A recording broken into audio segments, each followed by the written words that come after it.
কোনো ভদ্র ঘরের সন্তান এরকম কাজ করতে পারে না। আঙ্কেল ভাইয়ার সাথে শুভ্র, তার মানে শুভ্র কি এবারের আপনজন কেউ? অপদার্থ অকর্মা একটা, নিজে অন্ধভাবে অত্যাচারী ভাবির কাছে রেখে আসতে লজ্জা করে না? এভাবে যে ঘুরে বেড়াচ্ছ, আড্ডা দিচ্ছ, লজ্জা করে না তোমার? কিন্তু তুমি একদম চুপ। আজ থেকে যেন এসব আড্ডাবাজি না দিতে দেখি। আজকে থেকে কাজ করবা। তোমার অসুস্থ বাবা কি খাচ্ছে না খাচ্ছে খোঁজ খবর নাও তুমি। তোমার কি লজ্জা হয় না? এতটুকু লজ্জা হওয়া তো উচিত তোমার। যদি আমাকে সত্যি সত্যি ভালোবেসে থাকো, আজকে থেকে কাজ করবা। ও তো ঠিকই বলছে, তুই যে রাগ করে আসছিস তারপরে কি আর বাসায় গেছিলি? তুই তো ভাবিরে চিনিস না, কেমন দরজাল একটা মানুষ। আর তোর ভাই তো কখনো খোঁজ খবর রাখে নাই তোর অন্ধ বাবা। অন্তত সেই দিকটা বিবেচনা করে তোর তো খোঁজ খবর রাখা উচিত। তুই ঠিক বলছিস। বৌমা, ও বৌমা, একটা পাতলা কাঁথা থাকলে নিয়ে এসো তো। ও বৌমা, একটা পাতলা কাঁথা থাকলে নিয়ে এসো। আপনার সমস্যা কি? হ্যাঁ, সারাদিন শুধু বৌমা বৌমা বৌমা, আর কোনো কথা আপনি জানেন না? হ্যাঁ, আর এই কি অবস্থা আপনার ঘরের? এই অবস্থা কেন? আপনি কিন্তু পরিষ্কার করতে পারেন না? চোখে দেখতে পাই না তো, তাই ঠিক মতো গোছগাছ করতে পারি নাই। আমার হয়েছে যত জানা। আমার মাঝে মাঝে কি মনে হয় জানেন? আপনাকে লাথি মেরে না ঘর থেকে বের করে বৃদ্ধাশ্রমে পাঠিয়ে দিই, নয়তো আপনাকে না বালিশ চাপা দিয়ে মেরে ফেলি। আপনি কি বলছো তুমি এসব? তোমার মাথা খারাপ হয়ে গেছে? তুমি যাও, আমি কি করবি? আমি কি আমার বাবারে নিয়ে যাবো? না, নিয়ে যাই খাওয়াবো কি? আমার নিজেরও তো থাকার জায়গা নেই, আমার একটা কিছু করতে হবে। কি হয়েছে তোর? তুই কাঁদতেছিস কেন? আমি অনেক বড় অন্যায় করে ফেলাইছি, অনেক বড় অন্যায় করে ফেলাইছি রে। নিজের মুহূর্ত বাপরে যখন অত্যাচার বিরুদ্ধে দেখছি না, আমার না অনেক কষ্ট লাগছে। আমার মনটা চাইছে আমি আমি আমি কিছু কিছু একটা করে ফেলাই, কিন্তু আমার নিজের পায়ের নিজেই তো মাটি নেই। আমার বাপের নিয়ে এসে কি খাও? আমি নিজেই তো খাইতে পারি না, রাস্তায় রাস্তায় ঘুরি।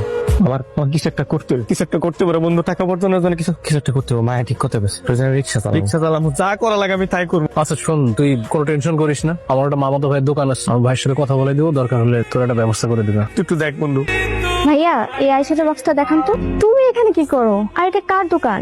এটা তোমার বন্ধুর মামার দোকান, এখানে চাকরি নিলাম। আজকে থেকে তুমি আমাকে এখানেই পাবা। আমি তো তোমাকে দেখে একদম অবাক হয়ে যাচ্ছি। তুমি তো বলছিলে যে চাকরি না করে সারাদিন আড্ডা টাড্ডা দিলে তো আর হবে না, জীবনে কিছু করতে পারবো না, তাই ভাবলাম আমি চাকরিটা নিই। আমি সত্যি অনেক খুশি হয়েছি। শুভ, তোমার বাবার কষ্ট চোখে দেখা যায়। তুমি ভালো কিছু করে তোমার বাবাকে ওখান থেকে নিয়ে আসো।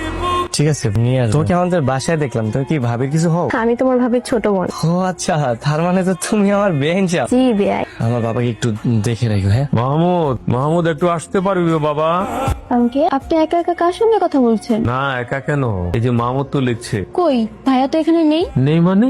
আমাকে না বলে চলে গেল। আমি গল্প বলছিলাম, সে তো লিখছিল। আচ্ছা আঙ্কেল, আপনি আমাকে বলুন, আমি লিখে দিচ্ছি।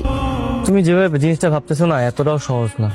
এখন তেমন একটা পত্রিকায় গল্প প্রকাশ করা হয় না, আর হলেও জনপ্রিয় রাইটারদের গল্প প্রকাশ করা হয়। চেষ্টা তো করে দেখো। আর আঙ্কেল খুবই আশাবাদী, আগ্রহ আছে অনেক। তুমি যেহেতু বলছো, আমি মনে প্রাণে চেষ্টা করবো যাতে এটা পত্রিকায় প্রকাশিত হয়। বাবার প্রতি এরকম ভালোবাসাটা সারা জীবন রেখো, যাতে বাবা আর হারিয়ে গেলে আফসোস না করতে। আমি আমার বাবার এই ইচ্ছা যেভাবে হোক পূরণ করবো। আমার লেখাটা কি ছাপা হয়েছে? আঙ্কেল, ওইটা আমি আমার এক পরিচিত মানুষের কাছে দিয়ে এসেছি, সে জমা দিয়ে দিবে। ভাবছি এই লেখাটা ছাপা হইলে আরেকটা লেখা লিখবো। আচ্ছা লেখেন। আঙ্কেল, একটা কথা জিজ্ঞেস করি? হ্যাঁ করো মা। আপনার ছোট ছেলে শুভ্র, ওকে বাড়ি থেকে তাড়িয়ে দিয়েছেন কেন? শুভ। বাবা, এই দেখো তোমার গুণধর ছেলেকে থানা থেকে ছাড়িয়ে নিয়ে এসছি।